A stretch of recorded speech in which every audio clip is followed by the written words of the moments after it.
नमस्कार दोस्तों, आपका अपना चैनल हिंदी जंक्शन पर स्वागत है। मैं परवेश कुमार सिन्हा आज फिर आप लोगों के समक्ष एक महत्वपूर्ण वीडियो लेकर उपस्थित हुआ हूं।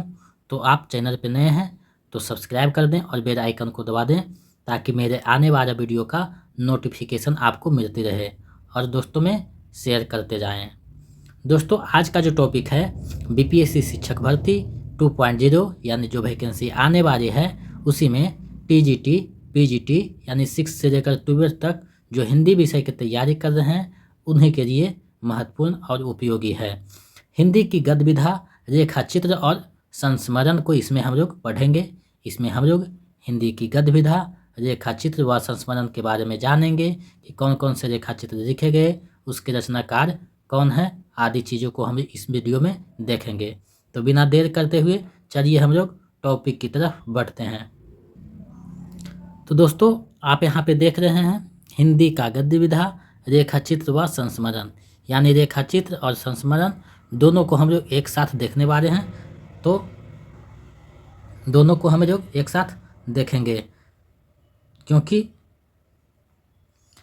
ये जो वीडियो है बहुत छोटा हो जाता सिर्फ रेखा चित्र को रखते तो मैंने दोनों को एक साथ रखा है क्योंकि रेखा चित्र और संस्मरण दोनों लगभग एक है, थोड़ा सा अंतर है, इसी के उद्देश्य से मैंने एक साथ रखा है। तो अगर आप इसका पीडीएफ पाना चाहते हैं तो 249 रुपये का रजिस्ट्रेशन करवा दें ताकि आपको पीडीएफ ससमय उपलब्ध हो सके। जितना अभी तक क्लास हुआ है और जितना होगा सभी का पीडीएफ आपको मिलता रहेगा 249 रुपये के रजिस्ट्रेशन करवाने पर, और साथ में प्रैक्टिस सेट भी मिलेगा। तो सबसे पहले हम लोग देखते हैं रेखा चित्र, यानी रेखा चित्र है क्या। तो अंग्रेजी का स्केच शब्द का हिंदी पर्याय रेखा चित्र है। रेखा चित्र किसी व्यक्ति, वस्तु, घटना या भाव का कम से कम शब्दों में मर्मस्पर्शी, भावपूर्ण एवं सजीव अंकन है। यानी रेखा चित्र में जो है किसी भी व्यक्ति या वस्तु या घटना को जब कोई चीज़ देखता है तो उसका जो है कम शब्दों में भावपूर्ण जो अंकन करता है वही रेखा चित्र है। तो चलिए प्रमुख रेखा चित्र और उसके रचनाकार को हम लोग देखते हैं क्योंकि हम लोग परीक्षा की दृष्टि से पढ़ रहे हैं। तो आप अगर टीजीटी का तैयारी कर रहे हो 6 to 8 का या 9 to 10 का या पीजीटी 11 to 12 का, सभी के लिए ये वीडियो जो है महत्वपूर्ण है क्योंकि लगभग तीनों का जो है सिलेबस एक जैसा है, सिर्फ क्वेश्चन पूछने का लेवल अपर और डाउन है। तो हम लोग जो है पीजीटी का लेवल पर तैयारी कर रहे हैं ताकि निचला जो एग्ज़ाम है वो बहुत आसानी से निकल सके। तो इसमें लगभग 4 से 5 टॉपिक और बचा हुआ है जिसको 1-2 दिन में हम लोग ख़त्म कर देंगे। थोड़ा सा तबीयत ख़राब रहने की वजह से वीडियो नहीं आ सका है तो हमें क्षमा कीजिएगा, लेकिन हम जो है समय पे सही सारी चीज़ को पूरा कर देंगे, आपको ये चिंता करने की ज़रूरत नहीं है। तो देखिए, इधर रचनाकार है, उधर उसका रेखा चित्र और प्रकाशन वर्ष है ईस्वी में। कहीं कहीं जो है प्रकाशन वर्ष के अनुसार सजाने के लिए दे देता है, तो ऊपर से महादेवी वर्मा, राम बृज पेनु, ये दोनों को ज़्यादा सजाने के लिए देगा तो ये दोनों को ईस्वी सन याद कर दीजिएगा, बाकी का उतना ज़रूरी नहीं है। तो सबसे पहले महादेवी वर्मा का देखते हैं। तो अतीत के चलचित्र 1941 में, स्मृति की रेखाएँ 43 में, मेरा परिवार 1972 में। ये जो है महादेवी वर्मा की रचना है। अब यहाँ से प्रश्न पूछा जा सकता है कि मेरा परिवार में जो महादेवी वर्मा की रेखा चित्र है उसमें किसका वर्णन है। तो उनके आस पड़ोस जो पालतू उनके जानवर थे जैसे गिरहरी, गाय, उसके बाद हिरन, तो ये सारी चीज़ों का जो है मेरा परिवार में वो चर्चा किए हैं, तो ये आपको ध्यान में रखना होगा। आगे जो है राम बृज पेनु जी हैं जिनका लाल तारा 1938 में, माटी की मूर्ति 1946 में, गेहूं और गुलाब 1950 में, मीर के पत्थर। उसके बाद जो है सत्यवती मलिक है जिनकी अमिट रेखा है 1951 में, बनारसी दास चतुर्वेदी का है रेखा चित्र 1952 में और सेतुबंध 1952 में। उपेंद्र नाथ अस्क का है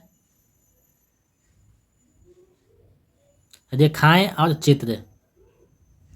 कन्हैया लाल मिश्र प्रभाकर का माटी हो गई सोना, दीप जले शंख बजे। उसके बाद माखन लाल चतुर्वेदी का है समय के पाँव 1962 में, जगदीश चंद्र माथुर का है 10-10 बजे 1963 में, विष्णु प्रभाकर का है कुछ शब्द कुछ रेखाएं 1965 में। हम लोग और थोड़ा सा बाकी है जो 1-2 उसको देख लेते हैं। सेठ गोविंद दास का है चेहरे जाने पहचाने 1966 में, डॉक्टर नगेंद्र का है चेतना की बिंब 1967 में, भीमसेन त्यागी का है आदमी से आदमी तक 1982 में।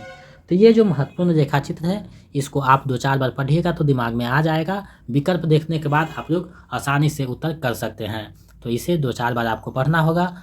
और समय आपके पास कम है तो हम आपसे निवेदन करते हैं कि अपना जो समय है उसका सदुपयोग करें और समय निकाल कर पढ़ाई में ज़्यादा लगाएं, क्योंकि आपके पास समय बहुत कम है। अगर थोड़ा सा से रिजल्ट आपका रुक जाएगा तो ज़िंदगी भर अफसोस रहेगा। तो मैं ऐसा नहीं चाहता हूँ। आप लोग मेहनत कीजिए और सफलता हासिल कीजिए, क्योंकि आपकी सफलता ही हमारी सफलता है। चलिए अब हम लोग संस्मरण को देखते हैं। संस्मरण का मूल अर्थ है सम्यक स्मृति, एक ऐसी स्मृति जो वर्तमान को अधिक सार्थक और संवेदनशील बनाती है। लेखक अपनी किसी पुरानी या ताज़ी स्मृति को जब साहित्यिक एवं कलात्मक ढंग से लिखित रूप में प्रस्तुत करता है तो उसे संस्मरण की श्रेणी में रखा जाता है। संस्मरण और रेखाचित्र में काफ़ी समानता है। हिंदी में संस्मरण लेखन की शुरुआत द्विवेदी युग से होती है। महावीर प्रसाद द्विवेदी ने अनुमोदन का अंत, सभा की सत्यता, विज्ञानचार्य बसु का मंदिर इत्यादि संस्मरणात्मक लेखों की रचना की है। ये जो है महावीर प्रसाद द्विवेदी के बारे में कहा जा रहा है कि उसी युग से जो है संस्मरण का शुरुआत हुआ था। हिंदी के प्रथम जो संस्मरणकार हैं पद्म सिंह शर्मा हैं। इनकी प्रमुख रचना है पद्म पराग, सन 1929 ईस्वी में प्रकाशित हुआ था। ये चीज़ें आपको ध्यान में रखना होगा। पद्म सिंह की जो रचना पद्म पराग है 1929 में प्रकाशित हुआ था। संस्मरण के संबंध में विद्वानों के मत है, तो उसमें देखिए बनारसी दास चतुर्वेदी लिखते हैं कि संस्मरण, रेखाचित्र और आत्मचरित्र इन तीनों का एक दूसरे से इतना घनिष्ठ संबंध है कि एक की सीमा दूसरे से कहाँ मिलती है और कहाँ अलग होती है इसका निर्णय करना कठिन है। तो कभी कभी ऐसा भी होता है कि संस्मरण के जगह पर रेखाचित्र शब्द का भी प्रयोग कर सकता है एग्जामिनर। तो आप ये जो है क्वेश्चन पढ़िएगा तो समझ में आ जाएगा। तो क्वेश्चन को जब एग्जाम में हॉल में बैठे तो 2-4 बार पढ़ लें, ताकि आप कोई भी दुविधा और संदेह में ना रहें। क्योंकि हो सकता है कि कुछ संस्मरण जो है उसको रेखाचित्र में गिन दिया जाता है और कुछ रेखाचित्र को संस्मरण में गिन दिया जाता है। तो ये कॉमन चीज़ है। तो एग्जामिनर हो सकता है कि ऐसा कर सकता है। तो आप ये सब चीज़ों को ध्यान में रखना होगा आपको। चलिए प्रमुख संस्मरण और उसके रचनाकार को हम लोग देखते हैं। तो सबसे पहले रामनरेश त्रिपाठी हैं, जिसकी रचना है 3 दिन मालवीय जी के साथ 1942 में। बनारसी दास चतुर्वेदी का है हमारे आराध्य और संस्मरण 1952 में। राधिका रमन प्रसाद का है टूटा तारा 1940 में। महादेवी वर्मा का है पथ के साथी 1956 में। जैनेन्द्र कुमार का है ये और वे। रामवृक्ष बेनीपुरी का जंजीरें और दीवारें। राहुल संकीर्तन का है बचपन की स्मृतियाँ और जिनका मैं कृतज्ञ 1957 में। उपेंद्र नाथ अस्क का है मंटो मेरा दुश्मन, ज़्यादा अपनी कम पराई। मंटो मेरा दुश्मन जो है स्टेट में पूछा गया था और ये क्वेश्चन को हम जो है आप लोगों को टेलीग्राम पे भी भेजे थे। चलिए आगे कुछ और है उसको देख लेते हैं। हरिवंश राय बच्चन है, जिनके नए पुराने झोरे के 1962 में। विष्णु प्रभाकर का है जाने अनजाने एक दिशाहीन सफर, सृजन सेतु यादों की छाव में। शिवपूजन सहाय का है वे दिन वे युग 1946 में। शांति प्रिय द्विवेदी का स्मृतियाँ और कृतियाँ 1966 में। रामधारी सिंह दिनकर का स्मरण और श्रद्धांजलियाँ 1969 में। कन्हैया रमेश प्रभाकर का है जिंदगी मुस्काई 1953 में। तो ये कुछ महत्वपूर्ण संस्मरण था जिसको मैंने यहाँ आप लोगों के समझ प्रस्तुत किया। आप लोग जो है अगर पुस्तक जो मैं बताया हूँ उसका अगर खरीद दिए हैं तो उसको भी देखते रहिए, और हो सके तो SCERT बुक को भी समय मिले तो कोई कहानी कविता आदि इस चीज़ों को देखते रहिए, क्योंकि हो सकता है ज़्यादा अंदर से प्रश्न पूछे तो हम लोग सारे दृष्टि से जो है मजबूत होकर जाएंगे। और हम तो SCERT को इसके बाद 5 टॉपिक के बाद SCERT को जो है शुरू करेंगे। तो आपको चिंता करने की बात नहीं है। जिनके पास है वो पढ़े, जिनके पास नहीं है वो सब जो है नोट्स दिया जाएगा ताकि आप अच्छे से कर सकें। कमलेश्वर का है मेरे हमदम मेरे दोस्त 1975 में। भगवती चरण वर्मा का है अतीत के गर्त से 1979, हम खंडहर के वासी। मैथिली सेनगुप्त का है श्रद्धांजलि स्मरण 1979 में। राजेंद्र यादव का है औरों के बहाने 1981 में। वे देवता नहीं हैं 2000 में। अमृतलाल नागर का है जिनके साथ जिया 1981 में। प्रतिभा अग्रवाल का है सृजन का सुख दुख 1981 में। अज्ञेय का है स्मृति और रेखा 1986 में। काशीनाथ सिंह का है याद हो कि ना याद हो 1992 में। रामदास मिश्र का है स्मृतियों का क्षण 1995 में। अपने अपने रास्ते 2001 ईस्वी में। रविंद्र कालिया का है सृजन के सहयात्री 1996 में। 2-4 और है इसको हम लोग भी देख लेते हैं। कृष्णा सुब्बती का है हम हसमत शब्दों के आयोग में। हम हसमत के जो है 1, 2, 3 भाग है, आपको ध्यान में रखना होगा। विवेकी राय का आंगन के वंदनवार 2003 में, मेरे सुहृदय श्रद्धे 2005 में। विश्वनाथ त्रिपाठी का है नंगा तराई का गांव 2004 में। गंगा स्नान करने चलोगे 2012 में। अमरकांत का है कुछ यादें कुछ बातें। फणीश्वरनाथ रेणु का है वन तुलसी की गंध समय की सिरा पर। तो ये महत्वपूर्ण संस्मरण था जिसको मैंने आप लोगों के समक्ष प्रस्तुत किया। और अब जो है इससे संबंधित जो MCQ बनते हैं जो परीक्षा की दृष्टि से महत्वपूर्ण है उसको हम लोग देखते हैं, जो पिछले बार एग्जाम में पूछे जा चुके हैं PGT TGT आदि अदर स्टेट के एग्जाम में। और पिछले बार जो है BPSC जो है संस्मरण और रेखाचित्र से प्रश्न नहीं पूछा था, डायरी और साक्षात्कार से पूछा था। तो हो सकता है इस बार संस्मरण और रेखाचित्र से पूछ दे, तो हम लोग जो है सारी चीज़ों को देखेंगे ताकि एग्जाम में कहीं से भी हम लोग कमज़ोर ना पड़ें। तो आप लोग इसको अच्छे से देखिए और बनाइए कितना सही होता है। निम्नलिखित में कौन सा संस्मरणात्मक ग्रंथ कृष्णा सुब्बती द्वारा रचित है? थोड़ा सा टाइपिंग मिस्टेक हुआ है, PDF में सुधार दिया जाएगा। रचित है, आपको बताना है कि कौन सा जो है कृष्णा सुब्बती द्वारा रचित है। विकल्प आपके सामने है, सही विकल्प को ढूंढना है। ऊपर हम लोग जो है इसको पढ़ चुके हैं, आप लोग इसका सही जवाब दे पा रहे हैं। विकल्प का हम हसमत जो है कृष्णा सुब्बती की है। चलिए नेक्स्ट प्रश्न देखते हैं। मैंने 5 विकल्प को यहाँ बनाया है। BPSC जो पिछले बार एग्जाम दिया था उसमें 5 विकल्प था, तो उसी को देखते हुए मैंने यहाँ 5 विकल्प रखा है। अगर नोटिफिकेशन आ जाएगा उसमें 4 विकल्प का जिक्र रहेगा तो हम लोग 4 विकल्प में परिवर्तन कर देंगे आगे के वीडियो में, और नहीं रहेगा तो हम लोग 5 विकल्प लेकर चलेंगे। और सिलेबस में हो सकता है कि नोटिफिकेशन में दे तो सिलेबस में जो पुस्तकें रहेगी उसको भी हम लोग देखेंगे। मंटो मेरा दुश्मन किसका संस्मरण है? आपको बताना है। विकल्प आपके सामने है। तो इसका जो सही आंसर है विकल्प ख हो जाएगा। उपेंद्र नाथ अश्क का ये संस्मरण है, स्टेट में पूछा गया था, आपको ध्यान में होगा तो सही जवाब दे पा रहे हैं। चलिए आगे हम लोग देखते हैं अगला प्रश्न। तीसरा प्रश्न है, इनमें से कौन सा रेखाचित्र रामवृक्ष बेनीपुरी का है? इनमें से कौन सा रेखाचित्र रामवृक्ष बेनीपुरी का है? आपको बताना है। विकल्प आपके सामने है। तो इसका जो सही आंसर है विकल्प घ हो जाएगा। उपयुक्त में से एक से अधिक, क्योंकि माटी की मूर्ति, राज तारा, गेहूं और गुलाब तीनों जो है रामवृक्ष बेनीपुरी का है। चलिए आगे हम लोग देखते हैं नेक्स्ट प्रश्न को। चौथा प्रश्न है, माटी हो गई सोना किसका रेखाचित्र है? माटी हो गई सोना किसका रेखाचित्र है? आपको बताना है। विकल्प आपके सामने है। माटी हो गई सोना किसका रेखाचित्र है? तो इसका जो सही आंसर विकल्प ख हो जाएगा। कन्हैयालाल मिश्र प्रभाकर का है। चलिए नेक्स्ट प्रश्न देखते हैं। पांचवा प्रश्न है, महादेवी वर्मा का रचना कौन सा नहीं है रेखाचित्र? आपको बताना है। विकल्प आपके सामने है। तो इसका जो सही आंसर विकल्प अंग हो जाएगा। उपयुक्त में से कोई नहीं, क्योंकि अतीत के चलचित्र, मेरा परिवार, स्मृति की रेखाएं तीनों जो है महादेवी वर्मा का है, यहाँ नहीं पूछा है। आप लोग प्रश्न जब एग्जाम में बैठिएगा तो प्रश्न को अच्छे से 1 से 2 बार पढ़िएगा, 2 से 3 बार, ताकि आप प्रश्नों को समझ सकें। क्योंकि कभी कभी होता है कि आप जानते हुए जो प्रश्न रहते हैं उसका गलत जवाब देकर चले आते हैं और बाद में पछताते हैं। तो मैं नहीं चाहता कि आप लोग वैसा करके आएँ। आप लोग 2 से 3 बार प्रश्नों को अच्छे से पढ़ें, समय आपके पास रहेगा। चलिए नेक्स्ट प्रश्न देखते हैं। छठा प्रश्न है, कुछ शब्द कुछ रेखाएं किसकी रचना है? कुछ शब्द कुछ रेखाएं किसकी रचना है? आपको बताना है। विकल्प आपके सामने है। तो इसका जो सही आंसर है विकल्प ग हो जाएगा। विष्णु प्रभाकर का ये रचना है। चलिए नेक्स्ट प्रश्न देखते हैं। सातवां प्रश्न है, संस्मरण, रेखाचित्र और आत्मचरित्र इन तीनों का एक दूसरे से इतना घनिष्ठ संबंध है कि एक की सीमा दूसरे से कहाँ मिलती है और कहाँ अलग हो जाती है, इसका निर्णय करना कठिन है। संस्मरण के संबंध में उपयुक्त कथन किसका है? आपको बताना है ये कथन किसका है।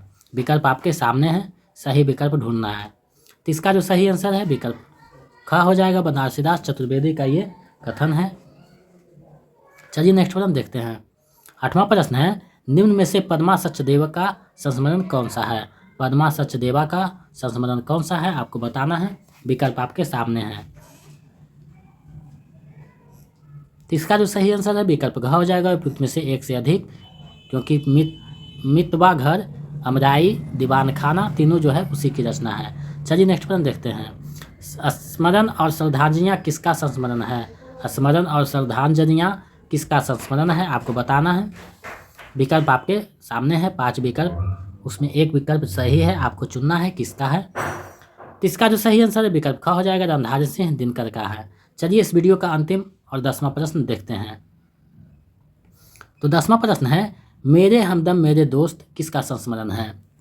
मेरे हमदम मेरे दोस्त किसका संस्मरण है, आपको बताना है। विकल्प आपके सामने है। तो इसका जो सही आंसर विकल्प ग हो जाएगा, कमलेश्वर का संस्मरण है। तो ये महत्वपूर्ण जो MCQ था और टॉपिक था संस्मरण और रेखाचित्र, इसको मैंने आप लोगों के समक्ष प्रस्तुत किया। ये वीडियो आपके तैयारी में महत्वपूर्ण भूमिका निभाएगा, हमें आशा ही नहीं पूर्ण विश्वास है, ताकि आप एग्ज़ाम को अच्छे से करेक्ट कर सकें। आगे जो टॉपिक है 3-4 बचा हुआ है, 5 टॉपिक में जो है हिंदी साहित्य लगभग हम लोग ख़त्म कर देंगे।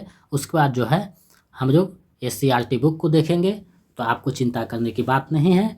और आप लोग जो है 1 महीना समय है, क्योंकि 1 महीना 10 दिन समय है, तो बहुत सारे पर्व त्यौहार हैं, तो उसमें चले जाएंगे 10 दिन, तो 1 महीना मुश्किल से समय आपके पास बचा है।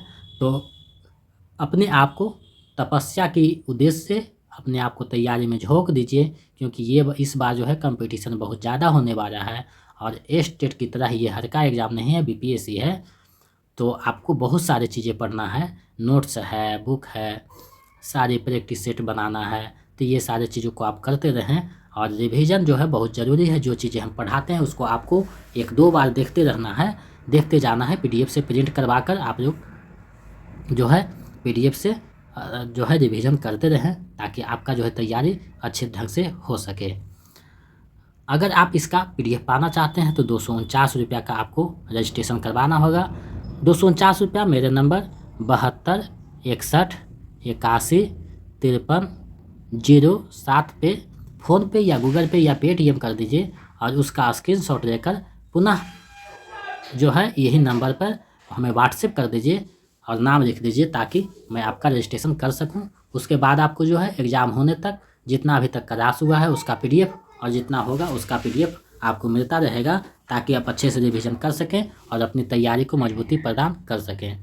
दूसरी बात है कि आप लोग जो नोट्स लिए हैं तो उसको पढ़ते बहुत कम हैं, और अगले नोट्स का ज़्यादा इंतज़ार करते हैं। तो हम आप लोगों से निवेदन करते हैं कि आप लोग जो है जितना नोट्स मिला है उसको गहरी अध्ययन कीजिए। 2-4 दिन में हिंदी साहित्य का लगभग सारा नोट्स आपको दे दिया जाएगा, तो आपको चिंता करने की बात नहीं है। समय आपको सभी चीज़ें मिल जाएगा। हम आपकी जो समस्या है उसको हम समझ सकते हैं, तो आपको समय सब कुछ मिल जाएगा। तो ऐसे ही जो है आप लोग मेहनत करते रहें, और अच्छा स्कोर सेट प्रैक्टिस में जा रहा है, हाईएस्ट स्कोर जो है बहुत अच्छा गया है। तो हमें ये खुशी होती है कि इतना अच्छा स्कोर आप लोग करते हैं। लेकिन कभी कभी कुछ दुख भी होता है कि कुछ बच्चे बहुत कम स्कोर पे गिर जाते हैं। तो मैं उससे निवेदन करता हूं कि आप जो है अपनी तैयारी को और गति प्रदान करें, ताकि आप एग्ज़ाम को अच्छे से करेक्ट कर सकें। और व्याकरण वाले सेक्शन SCRT का बुक जब हम लोग देख लेंगे तो व्याकरण वाले सेक्शन को देखेंगे, क्योंकि व्याकरण का जो है क्षेत्र बहुत बड़ा है। क्योंकि विपरीतार्थक शब्द, ये सारी चीज़, इतना शब्द है, आप जो है व्याकरण का पुस्तक लेकर अच्छे से अध्ययन कर दें, ताकि आप एग्ज़ाम में अच्छे तैयारी करके एग्ज़ाम को अच्छे ढंग से निकाल सकें। तो हम लोग सारी चीज़ों को देखेंगे। हो सकता है 3 तारीख से ऑनलाइन हो नोटिफिकेशन आने के बाद। तो आप लोग जो है तैयारी नहीं किए हैं कागज़ का, तो जितना कागज़ खोजता है जातीय आवासीय आय और सर्टिफिकेट वगैरह, तो अपना जो है निकलवा कर रख लें, ताकि फॉर्म भरने में कोई परेशानी ना हो। और तनाव मुक्त रहें। तनाव से जो है आपकी जो चंचलता है वो ख़त्म होती है। तो आप जो है तनाव मुक्त रहकर तैयारी करें, और एग्ज़ाम को हम जो खिलौना की तरह देंगे, किसी समस्या की तरह नहीं। तो आपको ये नहीं सोचना है कि हमारी तैयारी बहुत कम है, समय बहुत कम मिला है। 1 महीना में हम लोग बहुत कुछ कर सकते हैं। तो आप हमारे साथ बने रहिए। चैनल पर नए हैं तो सब्सक्राइब कर दें, और दोस्तों में शेयर करना ना भूलें। मिलते हैं नए वीडियो में। बहुत बहुत धन्यवाद। ऐसे ही सहयोग बनाए रखें।